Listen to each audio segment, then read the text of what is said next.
sociálně se za to takhle postavili, tak jsme asi taky jediní v republice. Ano? Můžu se jenom zeptat. Já tady nehájím ty, co vám posílají lidi na testy, ale třeba nejedná se jim o to. Já nevím, třeba to vůbec nebudete nějaký city, o čem myslím, o čem mluvím, ale třeba se jim nejedná o to, že vyloženě, aby vychytali nějaký Downův syndrom nebo něco, ale nějakou třeba vadu, která se dá operovat ještě predatálně. Zjistíte v 11. týdnu těhotenství? Nezjistíte nic, teď oni kolikrát, ani já to trošičku ještě budu tam ukazovat, kolikrát ani nemáte jistotu, že ta žena opravdu je v 11. 12. týdnu těhotenství. Jo? A na základě toho, jak teoreticky má dítě ve 12. týdnu vypadat, jakou má dloužku, mít dloužku krku, tak na základě toho, jak má mít dlouhý nos. Jo? Tak na základě toho se určuje, jestli to dítě bude nebo nebude mít nějakou nemoc. Ale kolikrát to dítě třeba o 3 týdny mladší, protože ta žena neví, kdy vlastně otěhotněla. A otěhotněla o 3 týdny později než 14. den cyklu. A v podstatě z tohoto důvodu ta žena jde na potrat, protože se jí řekne, že ty výsledky vyšly špatně. Jo? Takže to jako, toto je to, o čem já mluvím. To jsou tady ty testy na vývojové vady, které se dělají tady na začátku těhotenství. Jináčí věcí je... A tak třeba trizomie poznají, ne? Prosím? Trizomie třeba poznají, ten Down nebo Klinefelter nebo něco takového. No tak jsou určité známky, já říkám třeba to, že ten krk je spruštělejší. No tak to zase dělá z toho z karyotypu, ne? Máte trizomie. No, ale zase v 12. týdnu moc jako karyotyp, jo, prostě neděláte z čeho, jo? Ale že když to potom dál později, když se třeba udělá opravdu v tom 20. týdnu, jo? Anebo potom dál pak, spíš ještě potom 30. týdnu, když to děťátko pořád žije dál, jo?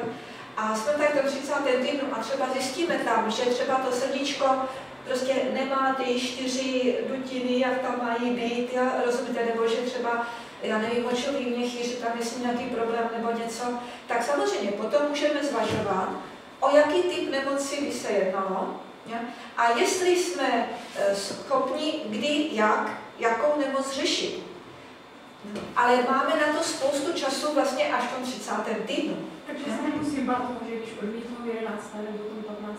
16. týdnu tyhle testy... Že byste jestli vzal na školu? Ne.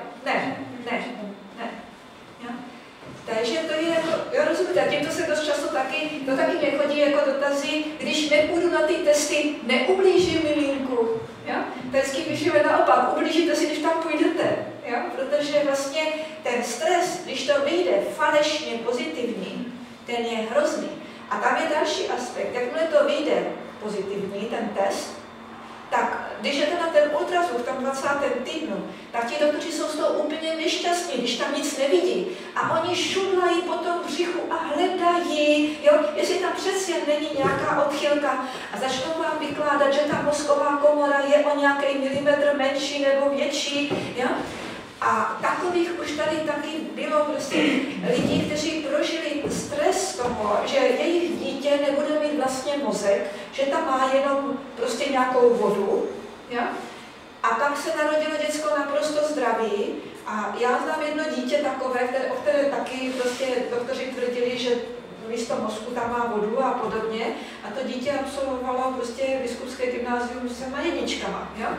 Takže jako prostě to člověk by nad tím někdy opravdu brčel jako na tou situaci, ale ten tlak na ty rodiče a ta traumata, co prožili celé těhotenství a co to děťátko prožilo celé těhotenství, tak to je nespočítatelné. A teď máte další, narodí se nervák dítě, které, protože maminka byla nervózní v těhotenství, děcko se narodí jako nervák, není schopné se přisát, jsou problémy s kojením. Takže další problémy potom dost často tím, že to kojení se nedaří, přechází se na umělé mléko se všema dalšíma komplikacemi i zdravotníma následně a tak. Takže ono v podstatě spousta těch testů má vlastně na svědomí to, že je spousta dětí na umělém mléku. Protože i když ti rodiče byli takzvaně stateční, že to dítě prostě že odolali. A pořád ještě mě ty maminky říkají, že na porodním sále si vyslechli jako vy jste tady jako těhotná, vy jdete rodit, když máte pozitivní test. takovéto hlášky si ty maminky vyslechnou.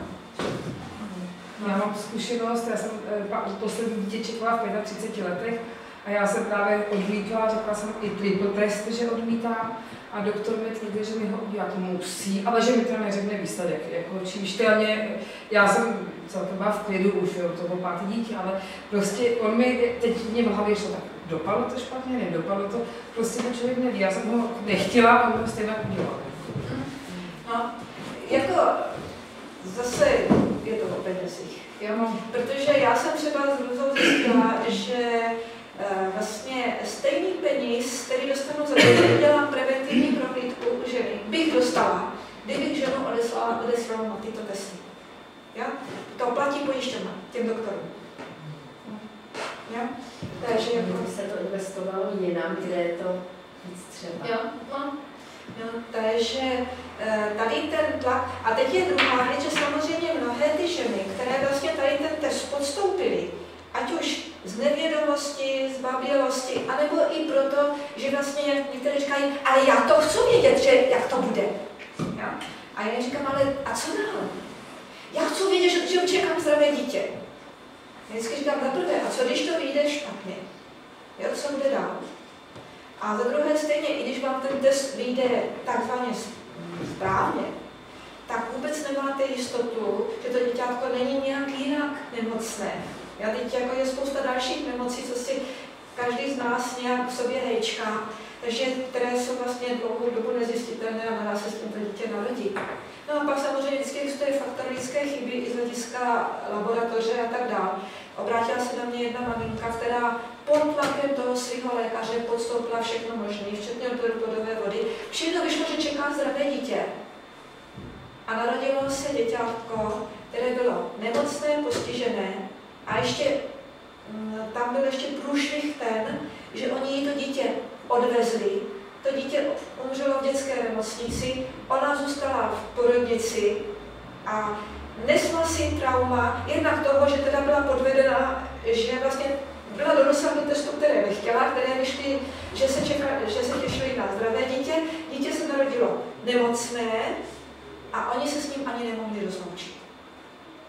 A to je další zase argument, který se snažím těm lidem předávat. Jako spíš třeba těm, co právě, že to se těm těhotným velice, to se ani nedá, jako prostě připadá na to, že by to dítě mohlo venčit nebo tak, jako tak plošně. Jo? Ale že je velice důležité, když už teda se stane a to děťátko opravdu se narodí s nějakou nemocí, která je neslučitelná se životem, tak umožnit těm rodičům, aby se mohli s tím děťátkem rozloučit. Důstojně, i to oplakat třeba, podržet si to dítě v náručí. Samozřejmě úplně ideální je pokračovat, nebo když třeba jsem věděla, jakože taky měla jsem třeba maminku, že jsme věděli, že to děťátko se narodí nemocné a že ta nemoc není slučitelná se životem. Jako, a spíš bylo pomalé až zázrak, jak dlouho to těhotenství vydrželo. Jako takhle, že to taky jsem měla konflikt s klinikou, jako, že jsem paní už neodeslala, jo, prostě k ukončení toho těhotenství a tak, ale prostě jsme to ustáli. Pak se děťátko teda narodilo, jo, a protože byli zase už takhle jakoby poučení, nachystaní, tak věděli, že si děťátko mohou vyžádat a prostě, aby byl jako prostě pohřeb a tak ono dneska ta legislativa už tam víceméně i nasměrovaná je, že oni se to už dneska i musí jako nabídnout to těm rodičům, než skápou určitého, když už je to jakoby porod. Jo, když už se dostaneme do tohoto stádia. Průšvih je v té fázi kolem toho 24. 28. týdne, kdy ještě vlastně jsme ve stádii jakoby hlediska terminologie potrat, ale v tom už je to děťátko prostě ze vším všudy a ty rodiče by vlastně chtěli to dítě pohřbít. Tak toto někdy bývá v tom nemocnici kolem toho taky dost problémy. Jo?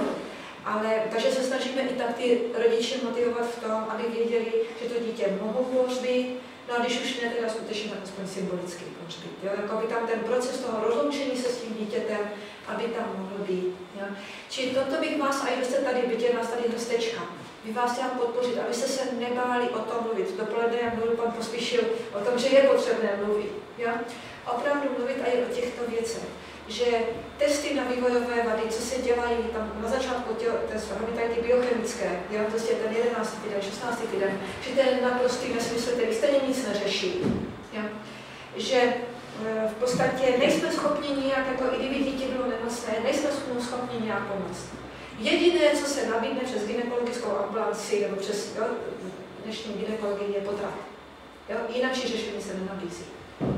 Stejně tak je upozorňovat na to, že tady ty odběry plodové vody je to naprosto k ničemu. Když víte, že dítě plně přijmete, i kdyby se tam jevilo podle ultrazvuku, že asi dítě bude mít nemoc, která je spojená s nějakou chromozomální odchylkou, tak se bez problémů to vyšetří až po narození, kdy se zbukání sliznice, tady prostě z pusinky se udělá stěr, pošle se to do laboratoře a nazdar. A proč dělat?